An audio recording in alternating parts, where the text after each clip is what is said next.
Hello दोस्तों। और आप लोगों के सामने एक नया फिर वीडियो और वो भी इलेक्ट्रिकल मशीन के डीसी मोटर का मेटल का। और अगर मेरी वीडियो अच्छी लग रही हो, पढ़ाने का तरीका अच्छा लग रहा हो तो लाइक और सब्सक्राइब करिए और अपने दोस्तों के साथ शेयर कीजिए। और ज़्यादा से ज़्यादा आप लोग मन लगा कर पढ़िए। तो इसी साथ हम लोग आगे चलते हैं, सॉल्व करते हैं। साल क्या कह रहा है? एक 4 पोल 400 वोल्ट डीसी कंपाउंड मोटर के वेव बाउंड आर्मेचर में 400 चालक है। मोटर के आर्मेचर टार्क का मान ज्ञात कीजिए, जबकि आर्मेचर धारा 25 एम्पियर तथा फ्लक्स प्रति ध्रुव 22 मिली वेबर है। ठीक, तो सब लिख लेते हैं। फाई का मान 22 मिली वेबर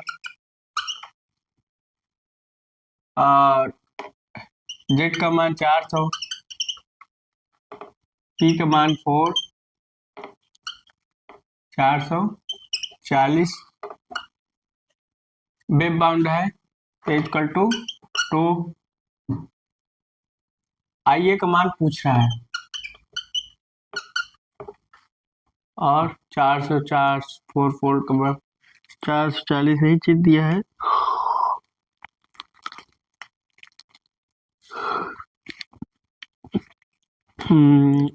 तो के आर्मेचर टार्क का मान ज्ञात करना है। आर्मेचर धारा के वैल्यू दी है, साइड देखिए। ए 25 एम्पियर क्या दी है? 25 एम्पियर। कितना? 25 एम्पियर। टार्क का मान ज्ञात करना है, आर्मेचर टार्क। ठीक है, तो हम लोग फार्मूला क्या जानते हैं, सब चीज दिया है। तो P five Z I upon 2 pi A. P का मान तो आई ए की वैल्यू ज्ञात करनी है, नहीं टार्क की वैल्यू ज्ञात करनी है। ठीक, तो सीधा सीधा फार्मूला रख दो। 4 × 22 × 10⁻³ 400। आई ए की वैल्यू 25, 2 × पाई × 2, 4 हो गया।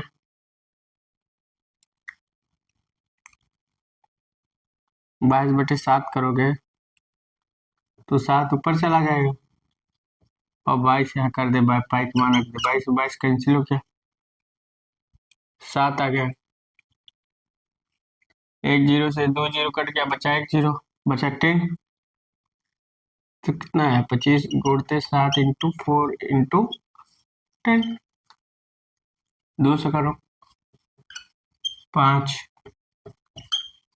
5 5 7 5 35 दूना 70, 70 न्यूटन मीटर आ गया। 70 न्यूटन इंटू मीटर। लो आंसर आ गया। कुछ था? कुछ नहीं था। टार्क पूछा था, आर्मेचर करंट की वैल्यू कितनी दी थी? 25 एम्पियर। डीसी कंपाउंड मोटर था, बता लीजिए। कुछ था? कुछ नहीं था, सवाल में कुछ था ही नहीं। अगला बता लीजिए।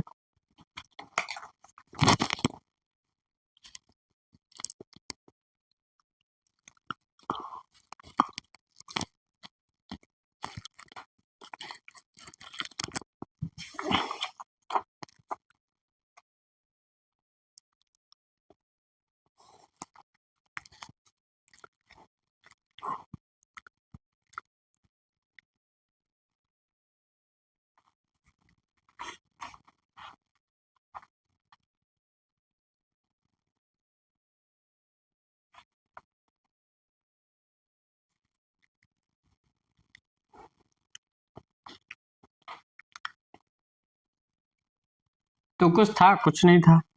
आगे सवाल चलते हैं।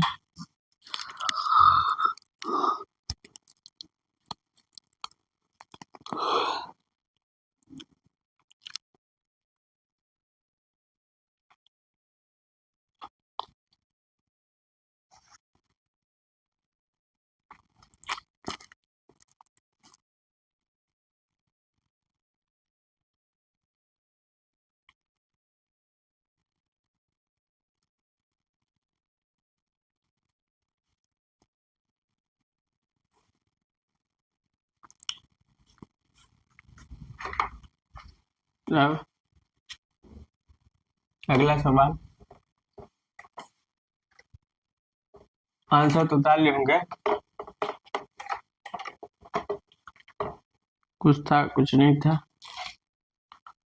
फिर अच्छा न्यूमेरिकल आ रहा है। एक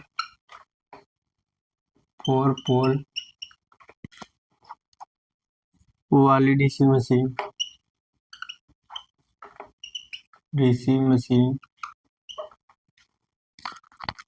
डीसी शंट मोटर के आर्मेचर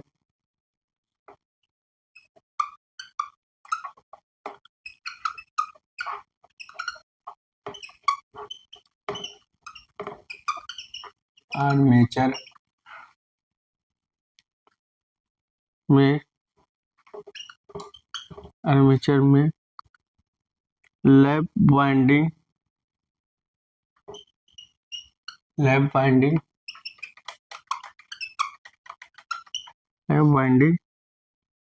60 खांचों में स्थित है। खांचों में स्थित है। प्रत्येक खांचे में 20 चालक हैं।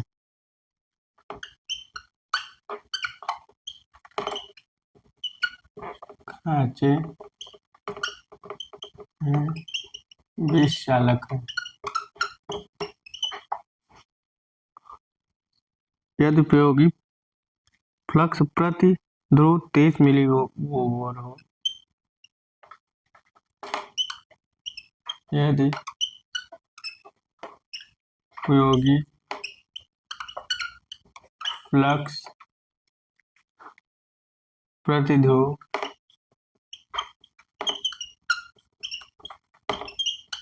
23 मिलीवेबर हो तथा आर्मेचर में विद्युत धारा 30 एम्पीयर हो, तथा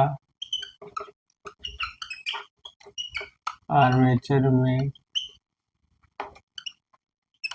विद्युत धारा 30 एम्पीयर हो, तो मोटर में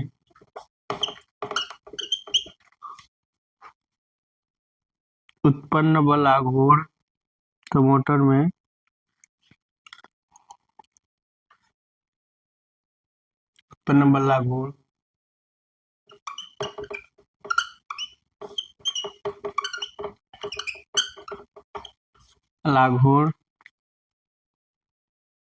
का मान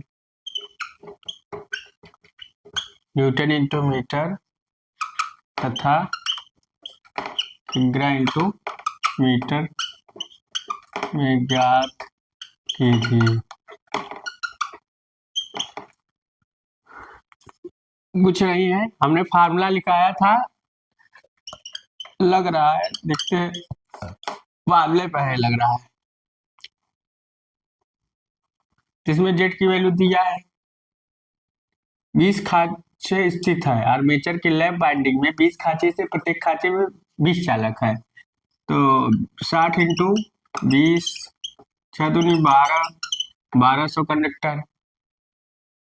फाई की वैल्यू दिया है 23 मिलीवेबर। आर्मेचर करंट कितनी दिया है 30 एम्पियर, और 4 पोल, तो लैप बाइंडिंग है तो A = P = 4। अब क्या पूछ रहा है, टार्क पूछ रहा है। अगर न्यूटन इंटू मीटर में पूछे तो 0.159 P5 Z IA/A ये होगा। एक फार्मूला ए लगाएंगे, ऐसी का एक फार्मूला ही लगाते, T into P5 Z IA/2π। चाहे लगाइए बात एक ही हुई। दोनों फार्मूले से न्यूटन इंटू मीटर में आएगा, लगाइएगा आंसर आ जाएगा। और न्यूटन इंटू मीटर में। ठीक, अगर इसको हल करोगे तो देखो, हल करोगे तो आ जाएगा, बहुत ज्यादा ट्रिपल नहीं, हल कर लेना। हम मान फार्मूला बता दिए, पी के मान रख देना, फाई के मान रख देना, जेड का मान रख देना, आई ए का मान रख देना, ए का मान रख देना। और इसका जो आपका आंसर आएगा न्यूटन इंटू मीटर में, यहाँ लिखा है 219 दशमलव 545 न्यूटन इंटू मीटर। आप लोग फार्मूला यूज कर लेंगे। दूसरा फार्मूला किग्रा मीटर में, तो P five Z I upon 2 pi A into 9.8, ये आपका किग्रा इंटू मीटर में यूज होगा। 9.8 या जी की वैल्यू रखेंगे तो आ जाएगा। ए किग्रा इंटू मीटर में हमने लिखा है भी, आप पलटिए पढ़ना, या 0.0 162 ही शायद होगा, हाँ। और P five Z I A upon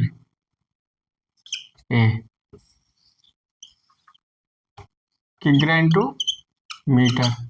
answer इसका आएगा 22.38 kg मीटर, 22.38 किग्रा इंटू मीटर।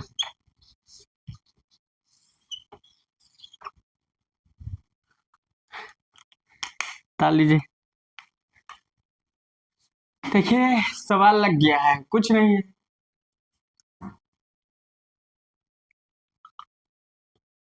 जीरो 0.169 आएगा उसका, या 2 पाई ये कर दीजिए। अब 1/2 पाई ये करेंगे तो इतना ही आएगा, देखते हैं। 22/7 22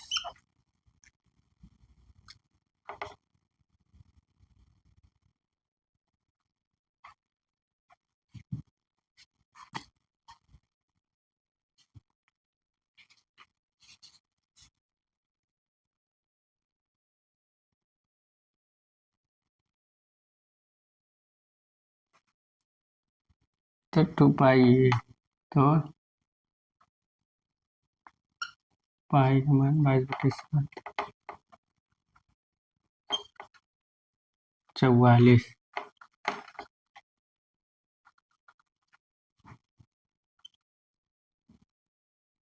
70, 44 में 70 का भाग दोगे तो आ जाएगा।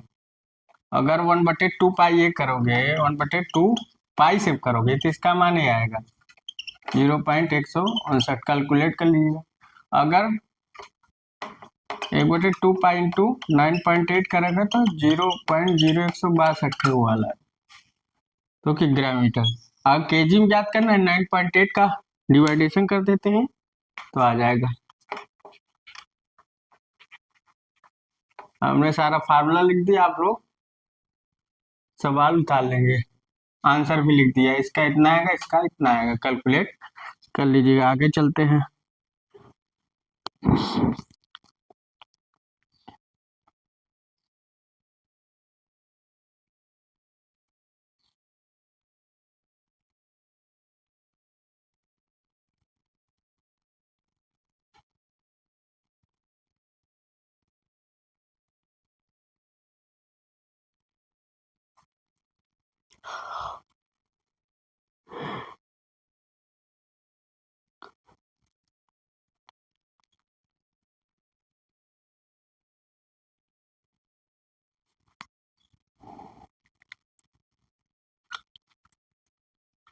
इसको अगर आप लगाना चाहेंगे तो यहाँ अगर इस फार्मूले में रखेंगे, इधर उतार लिए होंगे, तो अगर इस फार्मूले में हम रख दें तो आंसर लगा सकते हैं।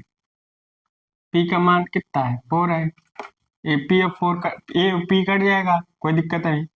फाई का मान 23 मिलीवेबर है, 10⁻³ जेड का मान 1200 है, आई ए का मान 30 है। ठीक, कोई दिक्कत नहीं। अब टू पाई है, तो टू पाई का मान कितना है? ये कमांड कटिंग गया था 22/7, तो 22 नीचे रहेगा, 7 ऊपर चला जाएगा, 1000 नीचे चला आएगा, 3 जीरो कट गया, कुछ बचा ही नहीं, 6 आ गया, 22 11 इंटू 3 तो कितना आएगा? ये आपका आएगा 3 त्रिका 9 सत्ते 63, 63 इंटू 23 63,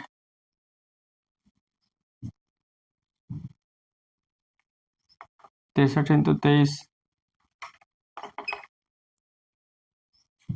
3 त्रिका 9 63 इंटू 23, 3 त्रिका 9, 6 त्रिक 18, 3 दूनी 6, त्रिका 9, 6 त्रिक 18, 3 दूनी 6, 6 दूनी 12, 9, 8 से 14, 14 से मैं 11 को भाग दे दीजिए, कितना आंसर आया था? 11 दूना 22, 11 करना में 11, और कहीं मिस्टेक हो रहा है तो देंगे तो इतना ही आएगा। तो सुन,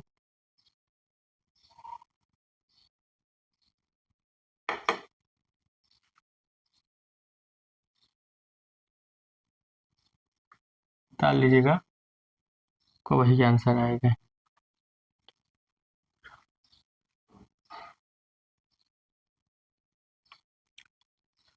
कितना 18 3 दूनी 6,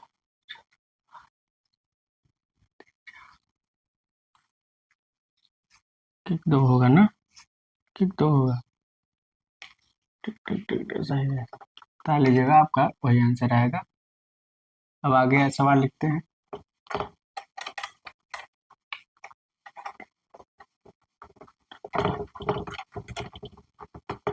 कुछ नहीं है, लिखा है एक और एक 90 HP 90 हार्स पावर आ गया, 90 MHP है, मीट्रिक हार्स पावर, तो मतलब 500 वोल्ट 1200 RPM, 500 वोल्ट 1200 RPM, 6 पोल DC शंट मोटर का 6 पोल DC शंट मोटर का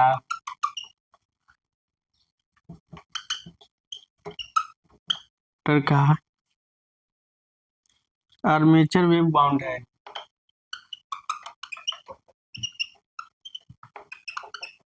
ये बाउंड है,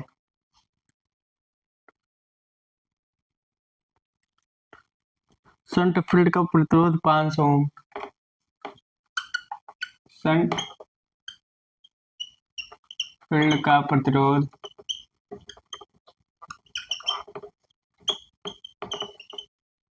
500 ओम है। देखिए सवाल कैसे लग रहा है आपको पता लग जाएगा। तथा आर्मेचर प्रतिरोध आर्मेचर रेजिस्टेंस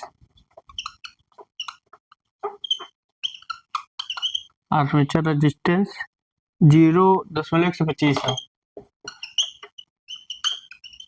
आर्मेचर का रेजिस्टेंस आप लोग देख रहे हैं बहुत कम होता है। मोटर की पूर्ण भार पर दक्षता 90% है, मोटर की पूर्ण भार पर दक्षता 90% है। यदि आर्मेचर में 500 चालक है, यदि आर्मेचर में 500 चालक हैं, फ्लक्स प्रति पोल नंबर 1, फ्लक्स प्रति पोल और फ्लक्स प्रति पोल, और दूसरा उपयोगी बल आघूर्ण की पूर्व भार पर गणना कीजिए। उपयोगी बल आघूर्ण पूर्ण भार पर,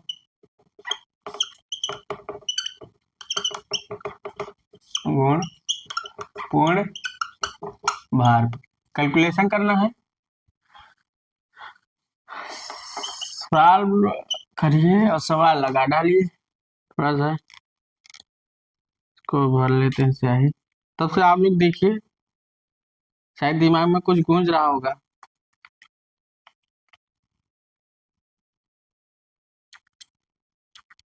हमको पहले तो फ्लक्स ज्ञात करना है। क्या ज्ञात करना है? फ्लक्स। और फ्लक्स ज्ञात करना है भाई, ठीक। तो अगर फ्लक्स ज्ञात करना है तो क्या करना है?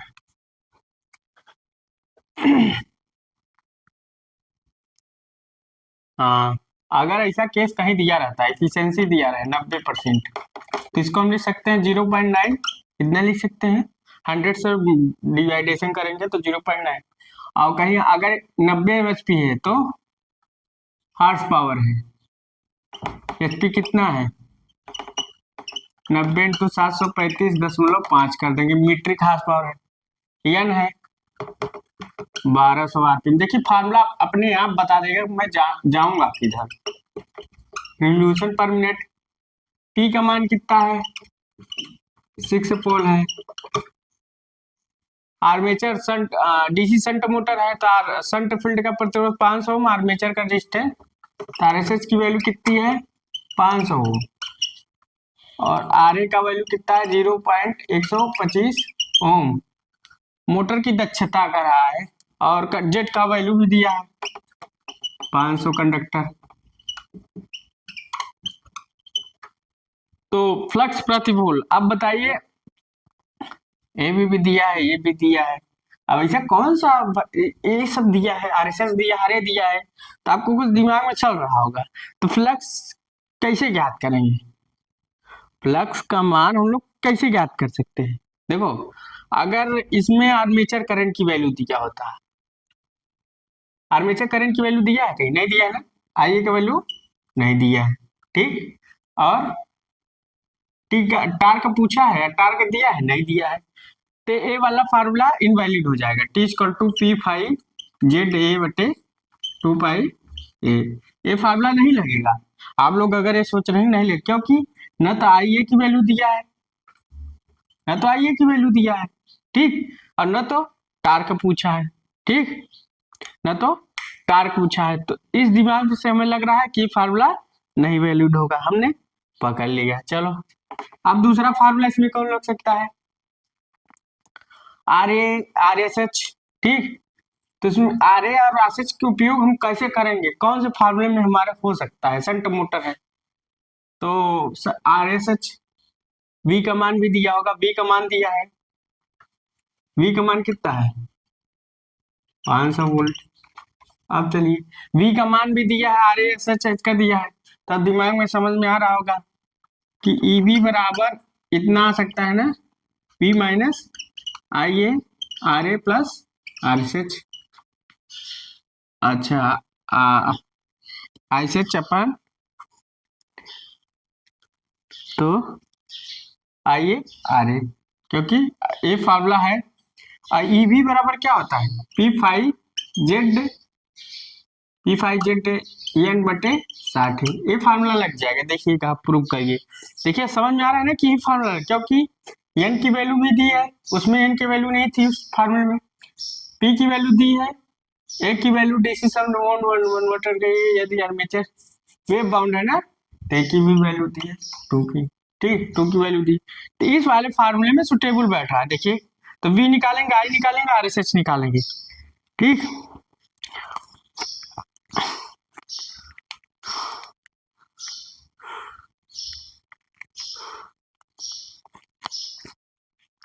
आई निकालें, ठीक।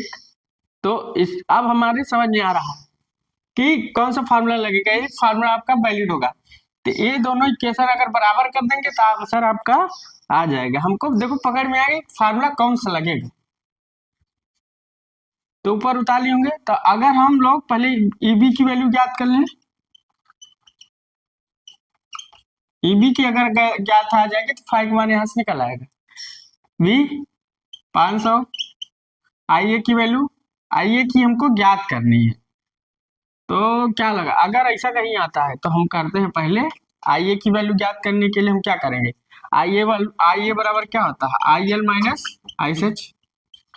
अब हमको आई एल की वैल्यू ज्ञात कर, देखो सब बता रहा है कैसे ज्ञात करना है। आई एल की वैल्यू ज्ञात करनी है, तो आई एल की वैल्यू ज्ञात करने के लिए पहले हम लोग जो इफिशियंसी दी है, तो हम लोग इफिशियंसी बराबर क्या होता है, आउटपुट अपान इनपुट। तो पी इनपुट क्या निकालेंगे, आउटपुट क्या है 90 इंटू 735.5 इंटू 0.9, तो एक जीरो कट गया।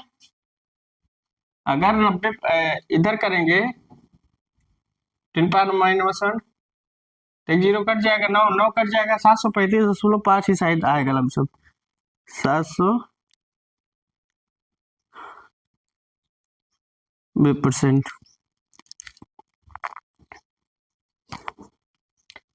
तो अगर इसको करेंगे, तो अगर एक करेंगे तो जीरो यहाँ चला गया जाएगा, 10⁻⁻1, तो 900 हो जाएगा ना। हाँ, तो ये जीरो उधर चला जाएगा, तो कितना हो जाएगा 900 हो जाएगा। इसको ऐसा करोगे तो इसको हम देखो आप लोग को तरीका सिखा रहे हैं। अगर ऐसा है तो बटे 10 है, 10 करोगे तो -1, तो 10 इधर चला गया, 900 हो गया। तो इसे हटा देते हैं, इंटू में काट देते हैं, तो 1 बचा, कितना है 900। एक 100 आया, तो 100 का मल्टीप्लिकेशन करोगे तो 735.50 इतना आएगा। इनपुट का मान, इनपुट का मान इतना ही आ रहा है 735.50 ना। देखो कितना आराम से लग गया। तो 10 की वैल्यू है, अगर इसे करेंगे आराम 735.5 इंटू 10, ठीक, तो 735.5 आ गया। ठीक, थोड़ा सा ऊपर वाला आप लोग ये उतार लीजिए जल्दी, तो हम लोग सवाल लगाते हैं। बढ़िया सवाल लग रहा है, कुछ है कुछ नहीं है, देखिए सब फार्मूला बताता गया, हम लोग उतारते गए, फार्मूला बताता गया उतार के दिए। अगर फाई की वैल्यू पूछा है ना,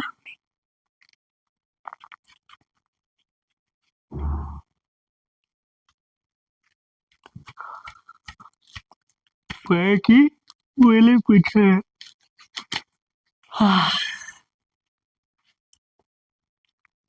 ऊपर वाला उतार लिए होंगे, उतार लीजिए, मेरे को उतार लीजिए। तो सवाल में आपके क्या पूछा, आपने तुरंत बता दिया कि सवाल में लगाना क्या है हमको। तो पिन पुट की वैल्यू आ गई,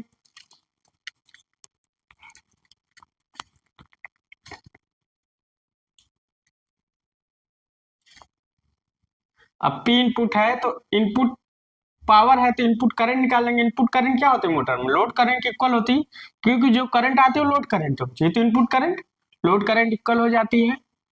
इसको ताली होंगे।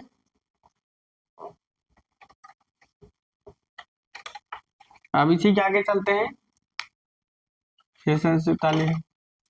तो पी इनपुट बराबर क्या होगा, पी बराबर वी आई करिए, तो इनपुट इनपुट अगर मोटर में अंदर करंट आ रहे हैं तो पी इनपुट क्या होगा, लिख लीजिए लोड करंट के इक्वल होगा। तो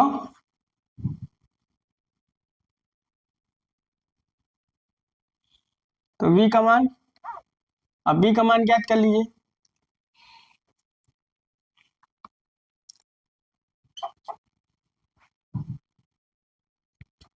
वी का मान ज्ञात करते हैं तो ये वी का नहीं, वी का तो ये है, आई एल का मान ज्ञात करेंगे, तो आई एल हो जाएगा P input upon V. P input की वैल्यू 35.50, अभी की 500 वोल्ट, तो 50 से भाग देंगे, एक जीरो ऐसे हो जाएगा, चलो 5 से भाग देते हैं, 735, 5 एकड़ 5, 5 चौक 20, 5 सत्ते 35, 5 एकड़ 5। अब 0.1 इतनी आएगा लमसम 147.1 एम्पियर। देखिए कुछ है, सोच रहे आप कैलकुलेटर की जरूरत नहीं होगी, थोड़ा सा दिमाग लगाइए। हमने कैलकुलेटर यूज नहीं किया, ठीक, कैलकुलेटर यूज नहीं किया। IL की वैल्यू आ गई, अब IA की निकाल ले, IL माइनस SH। अब SH की वैल्यू कहाँ है, सब दिया है, SH V का दिया है, RSH दिया है, तो RSH निकाल लीजिए, कुछ नहीं है, V1 RSH। शंट मोटर में, अगर शंट मोटर में SH की वैल्यू IA की वैल्यू नहीं दिया है, तो IA की वैल्यू निकालने के लिए IL की वैल्यू दिया होगा और RSH V की वैल्यू। तब की V की वैल्यू कितनी है, 500। V की वैल्यू कितनी है, 500 का है, 500 वोल्ट, हाँ 500। और RSH की वैल्यू कितनी है, 500। ये तो 1 एम्पियर हो गया, ए भाई 101 एम्पियर हो गया। तो IL की वैल्यू कितनी है, 147.1 तो 146.1 यही आएगा, 146.1 एम्पियर। ठीक, IA की वैल्यू निकल आए, नीचे वाला बता लिए होंगे आप लोग। IL की वैल्यू निकल आई,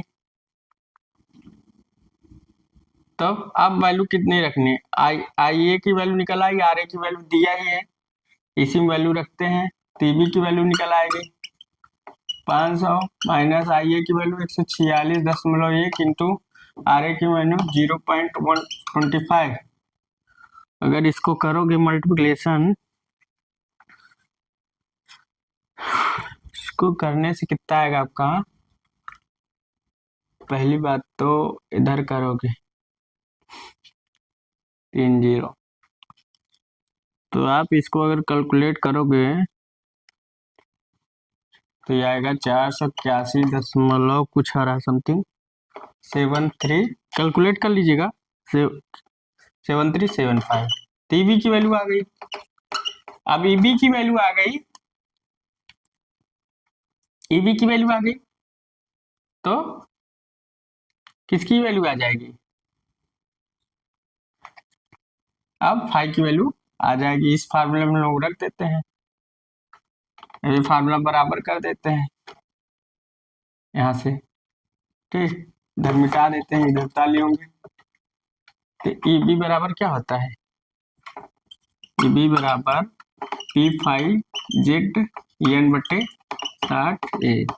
TB की वैल्यू 481.7375 और P की वैल्यू इसमें दिया है 6 पोल, P की वैल्यू 6 और वेब बाउंड है,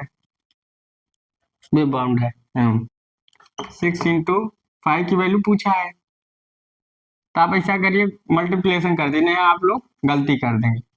5 into EB into 60 into A, पहले इसको सही करके तब रखिए, नहीं तो आप लोग मल्टीप्लिकेशन में भी गलती कर देते हैं। 481.7375 इंटू 60 इंटू 2 6 इंटू जेड की वैल्यू कितनी है, 640। जेड की वैल्यू 540, 500, एन की वैल्यू 1200 है, ठीक, एन की वैल्यू शायद 1200 है, ठीक हो गया। अब लगा डालिए एक जीरो काट दीजिए और 6 से 6 कैंसिल हो गया, 2 0 काटेंगे तो ये आएगा, तो ये आएगा आपका 481.73.752 अपान 5 कितना आएगा 5। तो अगर भाग दे देंगे तो ये आएगा 0.016 वेबर, तो 5 की वैल्यू आ गई। भाग दे दीजिएगा, 5 की वैल्यू आ गई। और 9 तो भाग दे लीजिए, मिली वेबर में तो नहीं था फ्लक्स।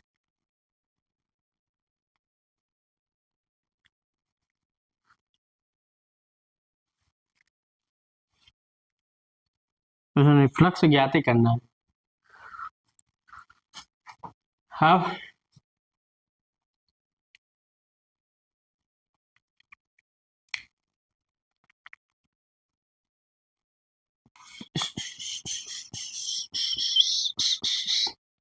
फाइव की वैल्यू आ गई। अब क्या करा, आंसर तो आ गया, एक का वैल्यू निकल गया, फ्लक्स की वैल्यू आ गई। अब क्या कर रहा है, उपयोगी बल आघूर्ण, क्या कर रहा है, उपयोगी बल आघूर्ण फुल लोड पर। तो किसका मान पूछ रहा है, किसका मान पूछ रहा है, फुल लोड पर। तो 60 टार्क की वैल्यू पूछ रहा है, क्योंकि जो फुल लोड पर जो उसके 60 पर 60 टार्क पूछ रहा है। 60 टार्क देखो, 60 टार्क की दो वैल्यू हो गई, एक 9.55 इंटू आउटपुट क्या है, ईबी इंटू आई ए, ये आउटपुट ईबी इंटू आई ए, या दो फार्मूले रख सकते हैं, देखो ईबी इंटू आई ए अपान स्पीड, या 9.5 इंटू आउटपुट अपान एन। तो टी एस एच की वैल्यू अगर इसमें रखेंगे तो आ जाएगी, देखिएगा उतारिए, इधर वाले उतार लीजिए, उतार लीजिए, कुछ था, कुछ नहीं था। ये फ्लक्स की वैल्यू 0.06 वेबर में आती है, ठीक। अब चलिए लगाते हैं।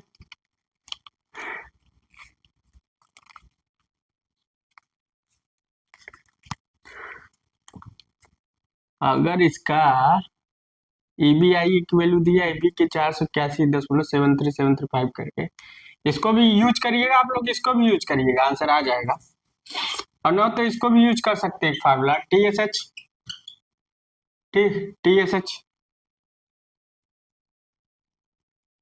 यही आ जाएगा। 9.5 में ईबीआई का मान रख दीजिए, ठीक, और एन का वैल्यू रख दीजिए।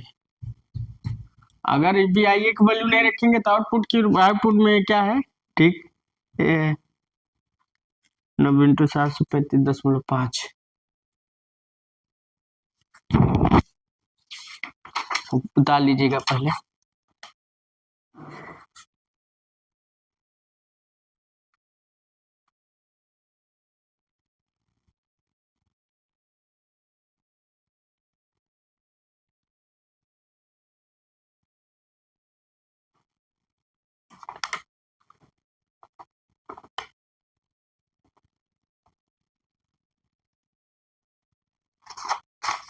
देखिए इधर उतार लिए होंगे। अब ये वाला फार्मूला आया कहाँ से, देखिए हमने जो डायरेक्ट लिखा है ये वाला, आप सोचेंगे फार्मूला आया कहाँ से, फार्मूला यहाँ से आया। देखिए हमने लिखाया क्या था, P बराबर ओमेगा टी होता है और P बराबर ईबी आई होता है, ये आपको पता है, ठीक। तो अगर हम T का वैल्यू निकाले थे तो क्या हो, ईबी आई अपान ओमेगा, और ईबी आई ए की वैल्यू देखा जाए तो 2 पाई एन इंटू 60, यही होगा। तो इसी को हम रख के निकाले थे ना, तो 60 इंटू ईबी आई ए कर दीजिए अपन 2 पाई एन, देखिए यही निकलेगा ना, ईबी आई ए और 60/2 पाई ए किए थे तो हम लोग का इतना मान आया था, इसको कर दिए थे तो हम लोग कितना है, तो 9.55 इंटू ईबी इंटू आई ए अपान एन। चाहे उस वाले फार्मूले से रखिए, चाहे इस वाले फार्मूले से रखिए, चाहे आउटपुट की वैल्यू वही रख दीजिए, आएगी एक चीज, ठीक। चाहे भी ये के मान रख दीजिए, चाहे आउटपुट की वैल्यू रख लीजिए। तो चलो आउटपुट वाला रख लेते हैं, 9.5, या सीधा एक फार्मूला और रख सकते हैं आपको अगर डर लग रहा हो, टी इंटू 60 इंटू इस चीज को ऐसा भी लिख सकते हैं, इस चीज को अगर लिखना चाहें टी इंटू 60 इंटू ईबी या आउटपुट इंटू और इतना अपान ये आउटपुट ही है, एक तरफ से आउटपुट ही है, और अपान 2 पाई एन इतना रख सकते हैं अगर आपको डर भय लग रहा हो। या फिर ये वाला फार्मूला रख सकते हैं, तो ये वाला फार्मूला रख दीजिए, ज्यादा बेटर रहेगा। T into 9.55 into output 735.5 into 90 है ना, 90 HP, 90 MHP शायद है, देखें कितना है 90 MHP मीट्रिक MHP मीट्रिक। तो अब मल्टीप्लिकेशन कर देंगे और एन 1200, शायद 1200 है, हाँ 1200। अब काट दीजिए, 2 जीरो कटेंगे ही, 1 जीरो इससे कट जाएगा, तो 1 जीरो ये कट गया, 1 जीरो तो इससे कट गया, बचा 2 जीरो कट गया, तो कितना आएगा 955 इंटू 735 9/12, 3 त्रिका 9, 3 चौक 12, 4 से भाग दीजिए, तो कर 4 से भाग दीजिए, 4 दूनी 8, नहीं कटेगा, तो करेंगे तो आपका आंसर आ जाएगा 53 न्यूटन इंटू मीटर में आएगा 526.55 526.55 न्यूटन इंटू मीटर, कितना आएगा TSH की वैल्यू। और किग्रा इंटू कर रहे हैं तो 9.8 का भाग दे देंगे, तो केजी इंटू मीटर में भी आ जाएगा, आपका आंसर आ गया। ये बताने का तरीका है, लिखाने का बताने का तरीका है। तो आज देखिए अच्छा सवाल लगा, अच्छा समझ में आएगा कि न्यूमेरिकल कैसे लगाया जा रहा है, कैसे हम लोग लगाते जा रहे हैं, कैसे प्रोड्यूस किए। ठीक, तो अगर आपको मेरी वीडियो अच्छी लग रही है, पढ़ाने का तरीका अच्छा लग रहा है, तो एक बार लाइक और सब्सक्राइब करिए, अपने दोस्तों के साथ शेयर कीजिए और अच्छे से आप लोग पढ़िए। So thanks.